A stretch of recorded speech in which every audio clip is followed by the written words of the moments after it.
মাননীয় মডারেটর, প্রথমেই আমি বিপক্ষ দলের প্রথম দ্বিতীয় ও তৃতীয় বক্তাকে আন্তরিক অভিনন্দন জানাই, কারণ আপনারা ইতোমধ্যেই প্রমাণ করে দিয়েছেন সুন্দর সুন্দর কথা বলে বিতর্কের মঞ্চে বক্তব্যের শ্রুতির মাধুর্যতা বৃদ্ধি করা যায়, কিন্তু নিজেদের যুক্তিহীন যুক্তির যৌক্তিকতা প্রমাণ করা যায় না।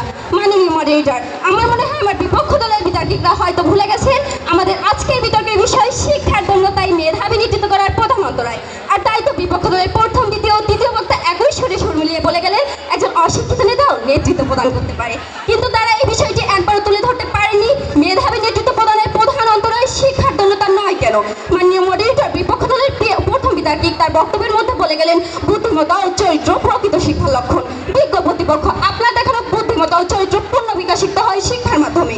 মাননীয় মডারেটর, শিক্ষা যে একটি জাতির উন্নতির কারিগর তার বাস্তব দৃষ্টান্ত ডক্টর মাহাথির বিন মোহাম্মদ। মাননীয় মডারেটর, ডক্টর মাহাথির তার মেধাবী নেতৃত্ব দিয়ে 26 বছরের ব্যবধানে মালয়েশিয়াকে নিম্ন আয়ের দেশ থেকে উচ্চ আয়ের দেশে